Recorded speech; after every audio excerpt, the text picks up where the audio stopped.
On retrouve des récursions pas seulement dans le code, on retrouve des récursions beaucoup dans la nature. Ici, je vous ai montré quelques petits exemples de récursions. Sur la gauche de l'image ici, la fougère que l'on voit là, en fait, est ce qu'on appelle une fougère autosimilaire, ou enfin une structure autosimilaire. Je vais essayer de faire le dessin ici par-dessus. Vous voyez que cette structure, comme ceci, eh bien en fait, elle se retrouve dans les sous-branches elles-mêmes. Regardez, cette structure-là, en fait, c'est la même structure que la structure originale que l'on voit là.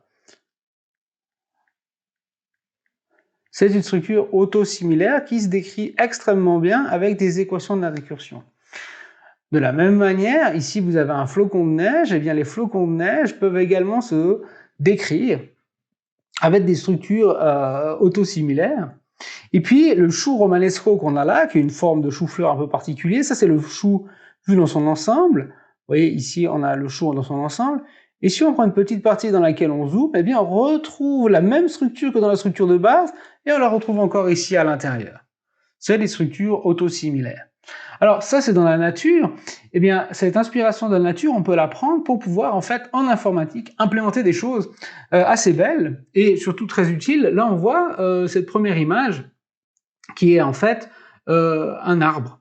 Cet arbre, c'est un arbre fait dans un programme qui s'appelle Blender, c'est un arbre qui est représenté en 3D et qui est fait à l'aide d'algorithmes récursifs qui permettent de décrire très bien des structures autosimilaires.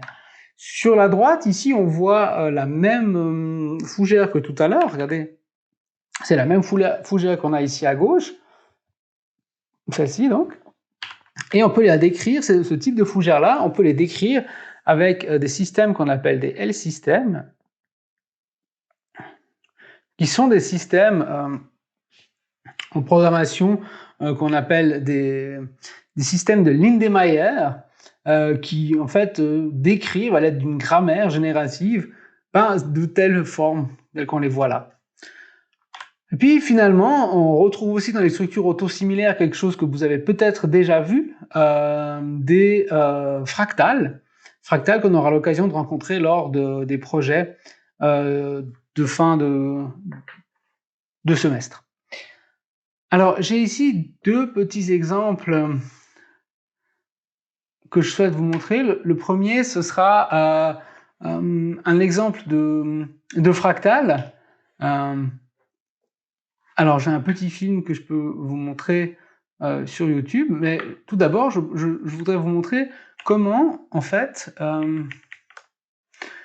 j'ai fait les arrière-plans de mon ordinateur. Donc là, vous voyez les arrière-plans de mon ordinateur que vous avez déjà vus. Eh bien, je les ai faits également à l'aide d'algorithmes récursifs.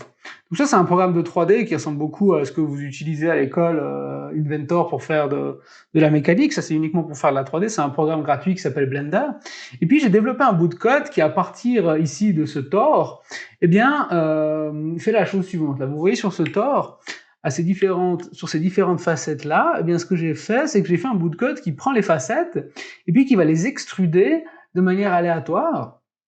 Il va également les subdiviser de manière aléatoire. Et puis, eh bien, ça donne dans une première étape quelque chose comme ça. Vous voyez? Donc là, j'ai extrudé de manière aléatoire les faces et puis je les ai également décalées sur les bords. Et puis, si on répète le processus deux ou plusieurs fois, eh bien, ça donne des structures comme ça, autosimilaires, assez rigolotes.